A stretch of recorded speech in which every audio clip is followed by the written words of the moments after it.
yung Senate investigation na yan, yun ay nilunsad ni Jaime Marcos. Sapagkat bumabagsak ang kanyang rating, kailangan makakuha siya ng boto. Dahil nga sa kanyang mga patumpik-tumpik o pabago-bago at pag mamangka sa dalawang ilog, nasira siya doon. Kaya bumagsak ang kanyang rating. Kailangan bumawi. So, nagpa-imbestiga siya at doon siya nagpapapel para makakuha niya ang boto. Hopefully, sa kanyang pananaw, makabawi siya.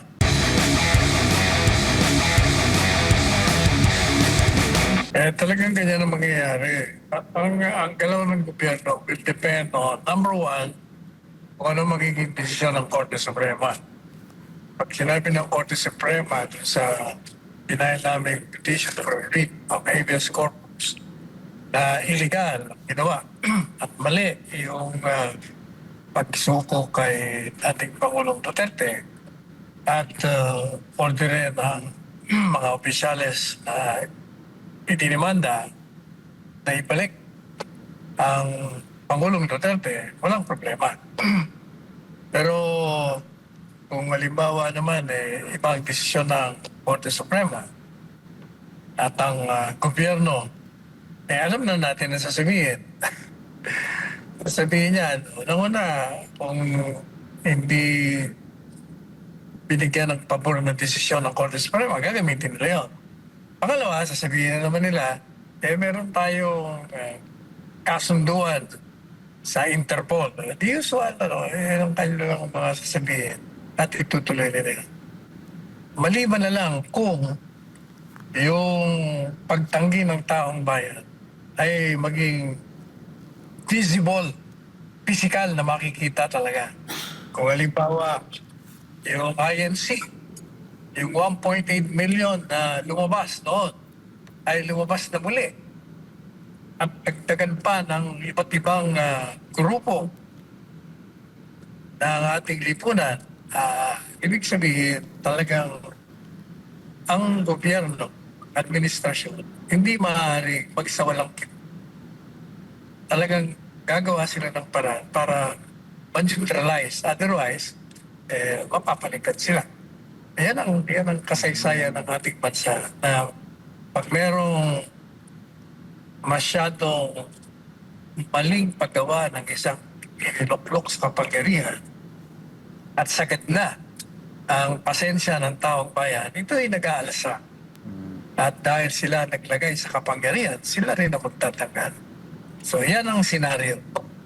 Yes. Attorney Isan, may nagtatanong dito, sabi ng isang nagtanong dito, kung mas malala po ba ang posible mangyari kung ang nangyari kay former President Rodrigo Duterte ay magyari din to sa ating vice-presidente. Ano po bang mas malala sa kanilang dalawa? Wala namang ibang malala. Pag sinabi mong arestong illegal, yun na yun. Ano pa bang lalala doon?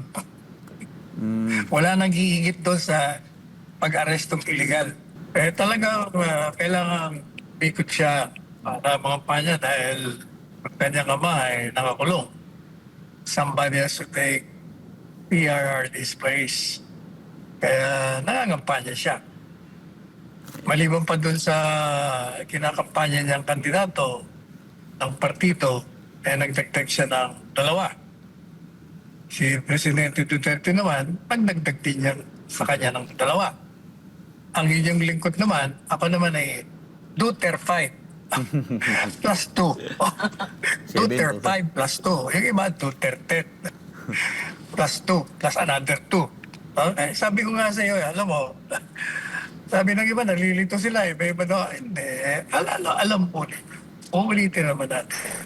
Kailangan magkalangan tayo ng kanyang kursunada. Hindi porket in-endorse, susundin nyo. Yun ay sinasabi lang namin sa inyo na para sa amin, sila ang gusto namin na pumasa sa aming panukatan. Meron siguro kaming hindi alam na alam nang nag-endorse sa iba. Meron din silang alam na hindi nila alam, na alam ko. O kaya, tayong mga botante, meron naman tayong sariling mga talino.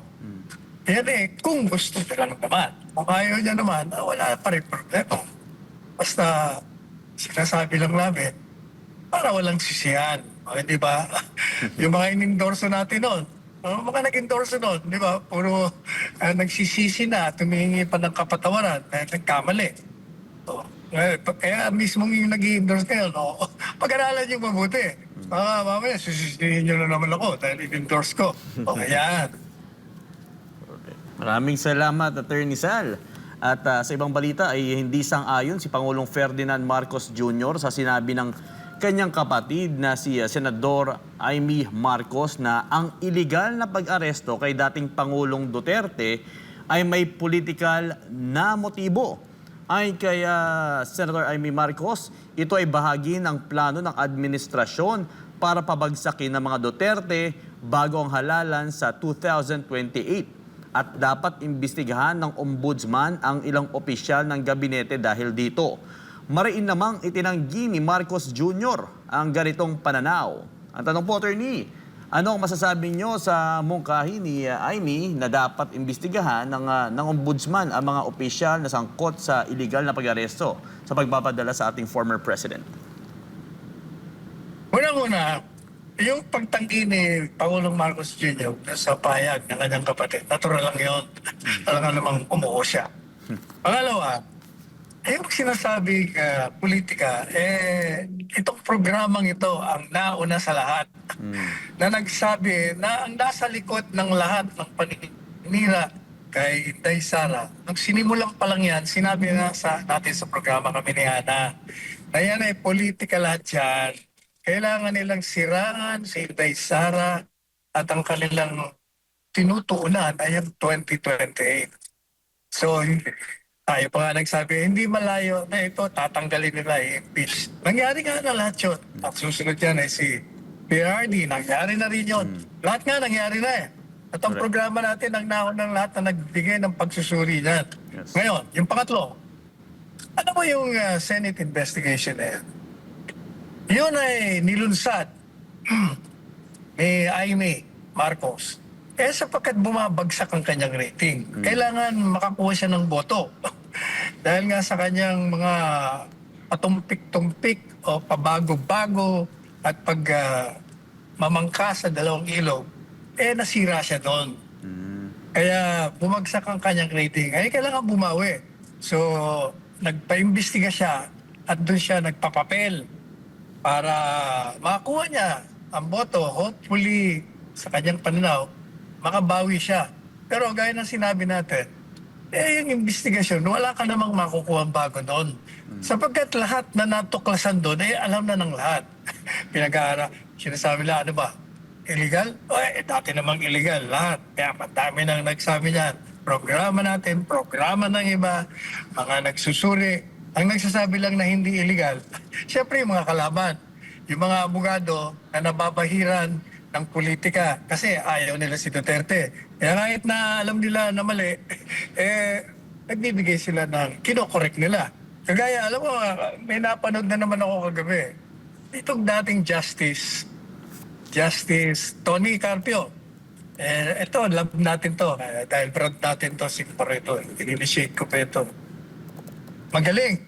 Dating Justice. Pero yan ang problema. Dahil galit siya kay Duterte, hindi sila magkasundo ever since yung kagalingan niya, nababago. Like for instance, sabi niya, ini-interview siya. Tinatanong siya tungkol doon sa 9151, yung Republic Act. Kasi sinasabi niya, wala namang nakalagay doon na, kasi yung 9151, sinasabi doon na ang gobyerno pwedeng mamili either usigin mo yung nagkamit ng krimen laban sa humanity or isuko mo sa international court. Dalawa. Sabi niya ngayon, wala namang nakalagay doon sa Republic Act na kailangan dumaan sa hukuman. Kaya, madali sinasabi niya, tama yung ginawa ng gobyerno. Nang maling-mali. Bakit ka mo naging mali?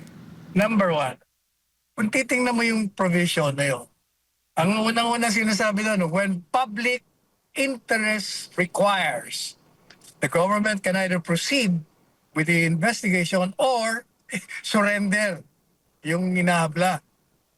Ang tanong, kita mo, umpisa pa lang when public interest requires, what, how can it be in the public interest kung isusuko mo ang isang mamayang Pilipino sa isang dayuhang tribunal na mayroon kang sistema legal dito sa ating bansa na sinasabi ng gobyerno ni Malusog. O doon lang, sira na siya doon. Pangalawa, sinasabi pa doon na pwede mong isuko ayon sa tratadong pinagkasunduan ng dalawa. Hindi ba sa tratado nga, nakalagay doon, kailangan dumaan ka. Yung extradition treaty, kailangan dumaan ka sa lokal na hukuman. At doon din sa ICC, na may tratado din tayo, kailangan din dumaan sa lokal na hukuman. Yan ang sinasabi natin na nababahiran yung mga kagalingan ng mga ito sapagkat ayaw nila si Duterte. Kaya yung kanilang mga opinion palaging pabor, laban sa Duterte.